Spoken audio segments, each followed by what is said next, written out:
Welcome back to the AdieTalk channel, where Africa speaks, the world listens. Now there's a video from Efron, a town in Delta State, Nigeria, has shocked many people.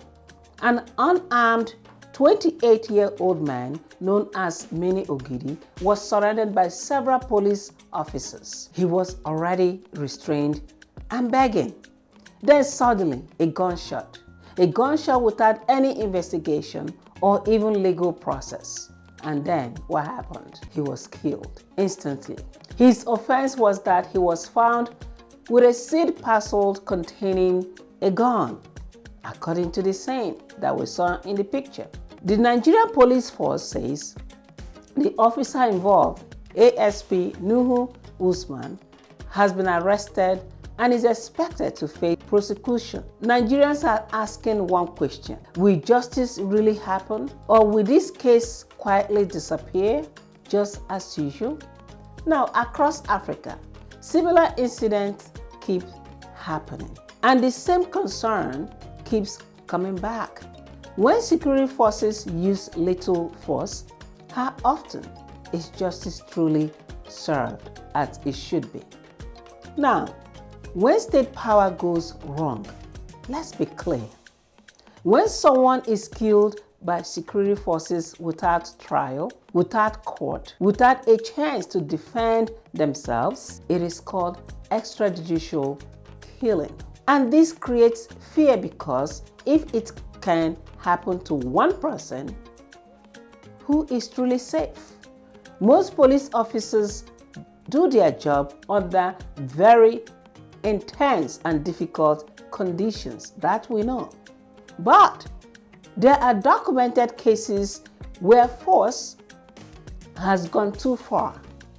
And in Nigeria, during the SARS protests, the Lekki Toll Gate shooting became one of the most controversial moments in recent history, with reports from eyewitnesses and Amnesty International saying that security forces opened fire on protesters. Yes, indeed. And in South Africa, the Marikana Massacre saw police shoot and kill 34 striking minors in 2012, a moment that triggered national and international outrage.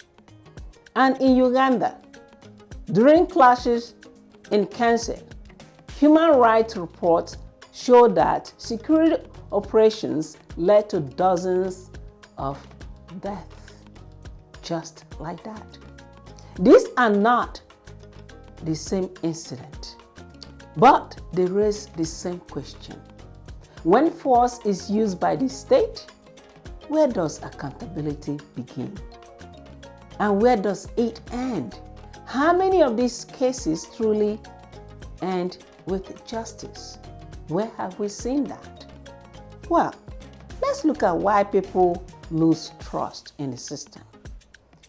In many of these cases, investigations are announced openly, committees are formed, statements are released immediately without no hesitation. But for ordinary people, the process often feels slow and unclear. Some cases take years in court. In fact, it's like a never-ending story. Some fade from public attention, and in some situations, families are left waiting for answers that never fully open or even come. So people begin to ask a painful question: if the system investigates itself, who truly holds it accountable? That is a very valid question. And families left asking the same question: will justice come, or will justice not come? It is not just about whether force is used.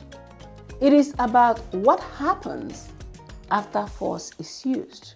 Because when justice is delayed or unclear, public trust begins to weaken. So, my friends, the man killed in Delta State is not just a headline. He was someone's son. And across Africa, too many families are still waiting for justice that never seems to come. Yes, we've seen it many times. So now the question is very simple. Will this case be different? An officer has been arrested. Investigations are ongoing, according to the police force. That is what we are told, at least. But across Africa, from Lagos to Johannesburg, from Nairobi to Kampala, one question keeps repeating itself. When security forces cross the line, does justice truly follow? Or does the system protect itself? So my friends, tell us what you think in the comment box. And if this made you think, please like, share, and subscribe to the AdieTalk channel. Because here, we don't just repeat and report incidents. We ask what happens after the headlines disappear. And we're going to continue to ask what happened. Thank you for listening and stay tuned.